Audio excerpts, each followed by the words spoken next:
আসসালামু আলাইকুম। এখন আমরা যাবো রিং বাইর বাহার জন্য, মানে চাইনা বাইর। কয়দিন ধরে মাছ নাই, তাই আজকে মাছ মারা যাবো। দি মাছ আছে না না আছে, তার মধ্যে বাহাম, বেশি দূরে না, আমার বাড়িতে কাছে আছে।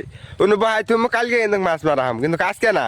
আজকে বহাইলে কালকে মাছ চড়বো, এটা শিওর। এই যে এটা হলো ড্র না মাছ চোরের। এই বাইর ভাবি ইও কিন্তু খাতে আইতেছে বাইর বাহার জন্য। ওই যে ওই জায়গায় বাইর বাহামু পাইনে নেই গেছে বাইর।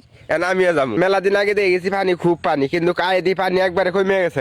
এর মধ্যে মাছ আছে, মেলা মাছ আছে, কিন্তু বাইর বা জায়গায় হইতাছে না। দি বহামু তাও এরকম করে পাতাল করে বহামু, মাছ পরে কিনে তাই দেখুন, কালকে দেখুন। এই ভাইটা কি আপনারা চিনেন? এই ভাইটা কিন্তু বানোর মধ্যে যা মাছ পরে ইলে ভাইটা যে বানোর মধ্যে আমি মাছ মারি বেশি খাই সবই করি, আরো কত মাছ হুটকি করি। তার কারণে কি মাছ হুটকি তাও জানেন? এটা হলো যে নদীর ভরিলি মাছ দিলে 700-800 টাকা কেজি, উল্লে মাছের হুটকি পর্যন্ত আমি করছি। যাই হোক, ইল্লে আগে মাছ হুটকি করছি, এখন তো বর্তমানে নদীর মাছই নাই, এই কারণে মাছ বেশি পড়ে না। ধারার মধ্যে বয়াইতেছি, ইন্ন আর কত মাছ পড়বো, তা বিশ্বাস আছে মাছ পড়ার সম্ভাবনা আছে। আর বেশি মাছ না আগে নাহি 4-5টা ফুটি ফলে আঙ্গু 2 মামা ভাই না খাওয়াই যাও, সবাই দোয়া করেন মাছ যেন 4-5টা ফুটি পরে, তাও বেশি না। বেশি মাছ পড়লে তো আরেক ঝামেলা, ও তো মাছ আবার কুটবো খারা, ও তো মাছ 2জন মানুষ খায়, এত মাছ মেলা মাছ পড়লে ভরে উঠলে মাছ কুড়া ধোয়া কিরম ঝামেলা, এটাও একটা কাম, মেলা ঝামেলা, মাছ কুড়া একটা ঝামেলা। এই বাইর গুলে দিয়ে কিন্তু নদীর মাছ শেষ হয়ে গেছে। এই বাইর গুলে যখন নতুন নামাইছিল 2-1 আঙ্গুর বাড়ির আশপাশে 2-1 যখন নামাইলো যখন নদী, এই বাইর গুলে তখন আমি চিনি নেই কে, তখন কলাম ইলে কি, তখন ইলে যখন নদীর বহায়, তখন এই যে বড় বড় ইসে বাইলে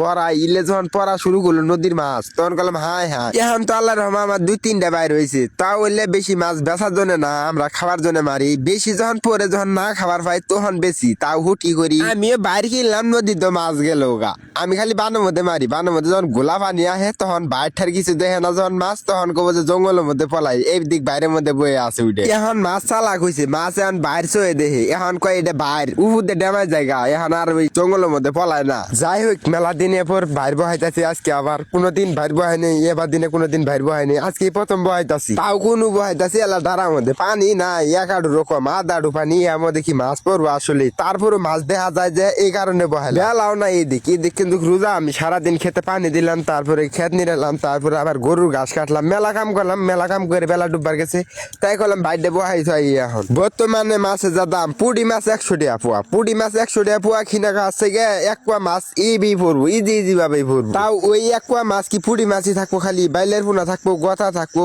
তারপরে সাইতেনে পোনা থাকবো, মেলা ধরনের মাছ থাকবো। চরের মধ্যে থাই যদি কই কোনো জিনিস কিনা খাম না, মাছ যদি কই 12 মাস কিনা খাম না, 12 মাসই মেরে খাম, তাই সম্ভব, তাই মেরে খাওয়াম আমি। তার কারণ আমি নিজে একটা মাঝি, আমি যদি কই যে মাছ মেরে বেচবো, আমি প্রতিদিন মেলাটা ইনকাম করবো, তাই ভাবু। বাইরটা কিন্তু খুব তাড়াতাড়ি বহাই থাইলাম, তখন বেলা নাই খেয়ে এখন আবার ইফতার করা লাগবো, তাই খুব তাড়াতাড়ি সূর্য একবার ডুববার গেছে গা, এখন আজান দিব খানিকের মধ্যে, তাই আমি তাড়াতাড়ি ইফতার তৈরি করে রাখবো। এই যে বাইক নিয়ে গেছে, আমিও হাতে হাতে বাইর ঠাইর বহাই থুয়ে বেলা ডুববার গেছে, তাই কি করবো আর বাইর বয়ে থাকবো এবি, তাই কলাম যে গরু গুলে পেট ভরা আগে বাগুন নিলাম 2-4টা কাইডা গরু দিতাছি, বাগুন যা শক্ত হয়েছে বুড়া বাগুন, কিন্তু এখন গরু খিলার নিশা বানাইতাছি, বাগুন খাওয়া নাম বাদ দিছি, বাগুন বাতি হয়ে গেছে গা। আর জিল্লা বাগুন বর্তমানে ব্যাপারী নিবারও চাই না, কমে গেছে গা দাম, বয়ে থাকাছে গে বেকার কাম করা ভালা। এই সময় আমি বয়ে আছি, তাও বয়ে থাকবো না, তো তাও ওই যে গরু গুলে পেট ভরাও আমি এখন। যাই হোক, ইফতারের টাইম পারা হয়ে আইছে, তার কারণ আর আছে 15-16 মিনিটের মতো, তাই কলাম যে কয়টা বুন্দা বানাই নেই, আমি তো কোনোদিন বুন্দা বানাই নেই, তাই কলাম যে বুন্দা বানাম,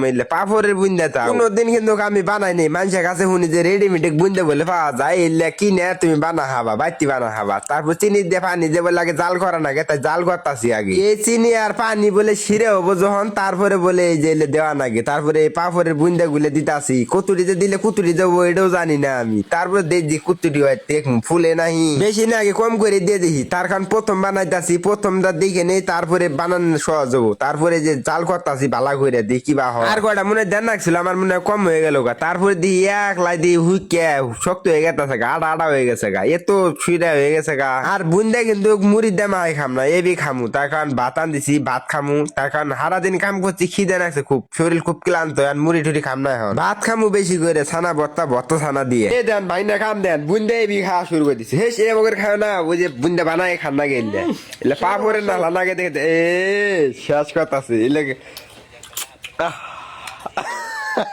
তাই নেবি খাওয়া শুরু করে দিছে আর এর লেগে লোকে কিছু বুঝলাম না এলে আটা আটা হয়ে আটকে গেল গা খাবারে হে এরম তো হওয়ার কথা না আমার মনে হয় এলে দুধে চিনি বেশি হয়েছে এলে চিনি কম করে দেন নাকি আর পানি বেশি করে দেন নাকি আমি পানি কম করে দিয়ে চিনি বেশি করে দিছি যাই হোক কাজ আনতে আছে বিসমিল্লাহ কয়ে আগে মুহে দেই বিসমিল্লাহ আল্লাহ তুমি আমার খাওয়াটা বরকত দেও বুন্দাটা যা হয়েছে মাশাআল্লাহ খুব স্বাদ হয়েছে এর আগে কোনোদিন বানাইনি যে তাও কিনা বুন্দার থেকেও বেশি স্বাদ হয়েছে আমার কাছে রমজান মাসে ঈদ তেরি কি খায় না খায় সবাই দোয়া করেন ভালো মন্দ যেন খাবার হয় প্রতিদিনই তার কারণ রোজা থাকি